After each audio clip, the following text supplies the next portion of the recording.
الله أكبر الله أكبر الله أكبر لا إله إلا الله الله أكبر الله أكبر ولله الحمد الله أكبر الله أكبر الله أكبر لا إله إلا الله الله أكبر الله أكبر ولله الحمد. أشهد أن لا إله إلا الله وحده لا شريك له له الملك وله الحمد يحيي ويميت وهو على كل شيء قدير وأشهد أن سيدنا محمدا عبده ورسوله أما بعد قال الله تعالى في كتابه المجيد أعوذ بالله من الشيطان الرجيم ولتكملوا العدة ولتكبروا الله على ما هداكم ولعلكم تشكرون وقال تعالى قل بفضل الله وبرحمته فبذلك فليفرحوا هو خير مما يجمعون وقال رسول الله صلى الله عليه وسلم إن لكل قوم عيدا وهذا عيدنا. میرے ایمان والے بھائیوں اور بہنوں، بزرگوں اور جوانوں، شاہین صفت بچوں، آپ کو عید مبارک. عید خوشی کا دن، شادمانی کا دن، انعام کا دن. اللہ تعالیٰ نے رمضان مجید میں قرآن نازل کیا تو پورے مہینے کو قرآن کا جشن بتایا. اب یہ جشن مکمل ہوا تو اب اس کے انعام لینے کا دن ہے. تو آج خوشی کا دن ہے، آپ سب لوگ خوش ہوں. بہت بہت آپ سب کو مبارک ہو. ہماری عید کی اپنی کچھ خصوصیات ہوتی ہیں. یہ تہوار اپنے ساتھ بہت سی اور خوبیاں لے کر کے آتا ہے. یہ کسی کے لیے تکلیف کا مظہر نہیں ہے، تکلیف کا باعث نہیں ہے، بلکہ بہت سی اصلاحات اپنے اندر لے کر کے آتا ہے. ہماری عید دراصل بھائی چارہ، اخوت اور مواسات کا پیغام ہے.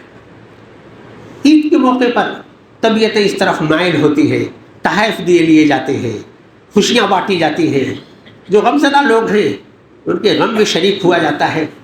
اس موقع پر اللہ کے رسول صلی اللہ علیہ وسلم کا یہ ارشاد مبارک آپ کے سامنے پیش کرنے کا جی چاہتا ہے. اللہ کے رسول صلی اللہ علیہ وسلم نے فرمایا کہ اللہ کو 3 کام بہت پسند ہے. کوئی بھائی اپنے مسلمان بھائی کا دل جیت لے اور اس کے دل میں سرور ڈال دے. کسی قرضدار کا قرض ادا کر دے. کسی بھوکے کو روٹی کھلا دے. میرے بھائیوں، ہر فرد کی طبیعتیں الگ الگ ہوتی ہیں. کوئی بہت صابر ہوتا ہے، کوئی زود رنج ہوتا ہے. کبھی کسی کو چھوٹے سبب سے ناچاقی ہو جاتی ہے، کبھی کوئی ظلم ہوتا ہے جس کی وجہ سے آپس میں اختلاف ہو جاتا ہے. کہ شوہر بیوی بھی ہوتا ہے، بھائی بھائی بھی ہوتا ہے، پڑوسیوں کے ساتھ بھی ہوتا ہے، کارگاہ میں بھی ہوتا ہے. یہ ہمارے عید کا موقع، یہ ناچاقیوں کو دور کرنے کا موقع ہے. ہمارا عید کا یہ تہوار ہے، یہ عالمی تہوار ہے. ساری دنیا میں مسلمان چاند کے دیکھنے کے بعد دوسرے دن پہلا کام یہی کرتا ہے کہ وہ نماز دوبارہ ادا کرتا ہے، اللہ کے سامنے سر سجود ہوتا ہے. ساری دنیا میں عید منائی جا رہی ہے. کہیں کل منائی گئی، کہیں آج منائی جا رہی ہے. اور فلسطین کی سرزمین، انبیاء پاک کی سرزمین پر بھی عید منائی گئی. وہاں کے باشندوں نے بھی روزے رکھے، انہوں نے بھی قیام لیل کیا، انہوں نے بھی تلاوت کا اہتمام کیا، انہوں نے بھی اللہ سے گڑ گڑا کر دعائیں کی. اس سے بہت آگے بڑھ کر کے انہوں نے بدر کی سنت بھی ادا کی،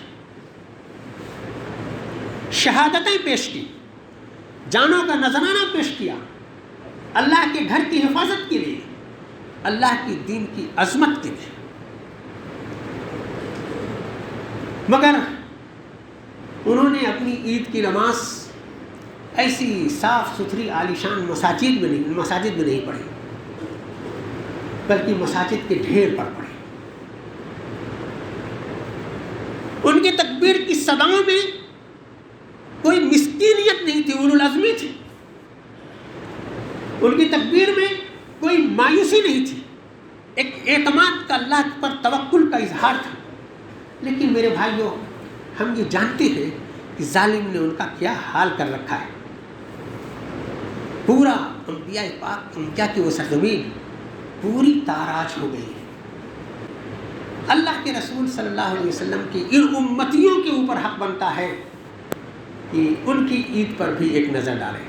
ان کے عزائم بہت بلند ہیں، ان کی عزائم کو سلام، ان کا جذبہ جہاد بہت اعلیٰ ہے، ان کی شہادتوں کو سلام، ان کی بائیں، ان کی بہنیں، ان کی بیٹیاں، ان کے بچے سب اپنے مقصد کے آنکھوں کے سامنے رکھے ہوئے ہیں اور اس کے لیے اپنی جانیں پیش کر رہے ہیں۔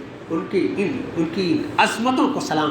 میرے بھائیوں، وہ ہماری سپورٹ کے مستحق ہیں، ہر طرح کا جس طرح کا ہم سپورٹ کر سکتے ہوں۔ اگر ہم امت واحدہ ہیں، اگر ہم امت مسلمہ ہیں، ایمان صحیح ایمان ان کا ہے، قرآن کا صحیح فہم ان کو ہے، قرآن کے صحیح پیغام کو دنیا کے سامنے پہنچانے کا سلیقہ انہوں نے سیکھا ہے، تو وہ ہمارے لیے نمونہ ہے۔ میرے بھائیوں، ہم سب جو یہاں جمع ہیں ایمان کے رشتے سے جمع ہیں۔ ہم سب جو یہاں جمع ہیں رمضان، قرآن، لیلۃ القدر، تلاوت، نماز، اس کی وجہ سے جمع ہیں۔ یہ سب کیا ہے؟ کس کے لیے؟ صرف اس لیے کہ ہمارا ایمان مضبوط ہو، ہم اچھے ایمان والے بنیں، ہم اللہ اور اس کے رسول کے صحیح پیروکار بنیں۔ کہ اس کی تربیت کا مہینہ تھا جو ہم نے 30 دن گزارے ہیں۔ اب اگلے 11 مہینے ہماری آزمائش ہے، اس پر استقامت کی ضرورت ہے۔ ہم نے جو کھیتی کی ہے، ہم نے جو توشہ جمع کیا ہے، اس کی حفاظت کی ضرورت ہے۔ ہماری مساجد جیسے آباد ہوئی تھی، ایسے ہی ہماری مساجد آباد رہنی چاہیے۔ ہمارے آنکھوں کے سامنے جیسے قرآن مجید کے صفحات تھے، ایسے ہی قرآن مجید کے صفحات ہماری آنکھوں کے سامنے آنے چاہیے۔ ہم جیسے رات میں اللہ کے حضور کھڑے ہوتے تھے، ہمیں اس کا تجربہ ان دنوں میں کرنا چاہیے کہ آج کے دن یہ عزم کرنے کا بھی دن ہے کہ اللہ نے ہمیں رمضان کو اچھا گزارنے کی توفیق دی، 30 فصل سے باقی 11 مہینوں ہمیں فائدہ اٹھانے کی توفیق عطا فرمائے۔ اللہ اکبر، اللہ اکبر، لا الہ الا اللہ، واللہ اکبر، اللہ اکبر، وللہ الحمد۔ اللہ تعالیٰ نے ہمیں رمضان کا استقبال کرنے کا موقع دیا، توفیق دی۔ اللہ نے ہمیں نماز دوگانہ ادا کرنے کی توفیق دی۔ اے اللہ، تیرے یہ بندے یہاں اب انعام لینے کے لیے حاضر ہیں۔ اے اللہ، ہماری حاضری کو قبول فرما لے۔ اے اللہ، ہماری حاضری کو قبول فرما لے۔ اے اللہ، تیرے حضور یہ تیرے بندے جو اپنے نماز، روزہ، قیام لیل کا حوالہ لے کر کے آئے ہیں، اے اللہ ہماری ان عبادتوں کو قبول فرما لے۔ اے اللہ، تو ہی قبول فرمانے والا ہے۔ ان میں ہم سے بہت سی کوتاہیاں ہوئی ہوں گی، اے اللہ ہماری ان کوتاہیوں کو درگزر فرما۔ اے اللہ، صائم کا بدلہ تم نے یہ کہا ہے کہ میں دوں گا، اے اللہ ہر روزے دار کو اس کا پورا پورا بدلہ عطا فرما۔ اے اللہ، پورا پورا اس کا بدلہ عطا فرما۔ اے اللہ، فلسطین کی وہ جانباز مسلمان، اے اللہ، اے اللہ ان کی جانبازیوں کو قبول فرما لے۔ اے اللہ ان کی جانبازیوں کو قبول فرما لے۔ اے اللہ ان کی شہادتوں کو قبول فرما لے۔ اے اللہ ان کی شہادتوں کو قبول فرما لے۔ اے اللہ، تو نے وعدہ کیا ہے کہ تیرے راستے پہ جو نیک نیتی کے ساتھ سرگرم عمل ہوگا تو انہیں غلبہ عطا فرمائے گا۔ اے اللہ، بہت دنوں سے وہ انتظار کر رہے ہیں، 6 ماہ ہو گئے ہیں۔ اے اللہ، اے اللہ ان کو غلبہ عطا فرما دے۔ اے اللہ ان کو غلبہ عطا فرما دے۔ اے اللہ ان کو غلبہ عطا فرما دے۔ یہ ظالم جو انہیں نابود کرنے کی کوشش میں ہیں، اے اللہ تو ظالم کو نابود کر دے۔ اے اللہ تو ظالم کو نابود کر دے۔ انصاف کرنے والا ہے، تو حق و باطل میں فرق کرنے والا ہے۔ اے اللہ، ان اولو العزم مجاہدوں کو تقویت عطا فرما، طمانینت عطا فرما، سکون عطا فرما۔ اے اللہ انہیں ان کی شہادتوں کو قبول فرما لے۔ اللہ ان کی شہادتوں کو قبول فرما لے، اور ان کی یہ جو تنگ دستی ہے تو کسی لمحے بھی اس کو خوشحالی میں بدلنے والا ہے۔ اے اللہ ان کو خوشحالیوں میں تبدیل فرما دے۔ اے اللہ ہم سب لوگ جو مسلمان یہاں جمع ہیں ہماری عبادت کو قبول فرما لے. ہمارے بہت سے ادارے، بہت سی جماعتیں دین کی سرگرمی کے لیے کام کر رہے ہیں. اے اللہ ان کی سرگرمیوں کو قبول فرما لے. اے اللہ ان کی حفاظت کا سامان فرما دے. ربنا تقبل منا انك انت السميع العليم وتب علينا انك انت التواب الرحيم. الله اكبر الله اكبر لا اله الا الله والله اكبر الله اكبر ولله الحمد. الله أكبر الله أكبر الله أكبر لا إله إلا الله. الله أكبر الله أكبر ولله الحمد. الله أكبر الله أكبر الله أكبر لا إله إلا الله. الله أكبر الله أكبر ولله الحمد. الله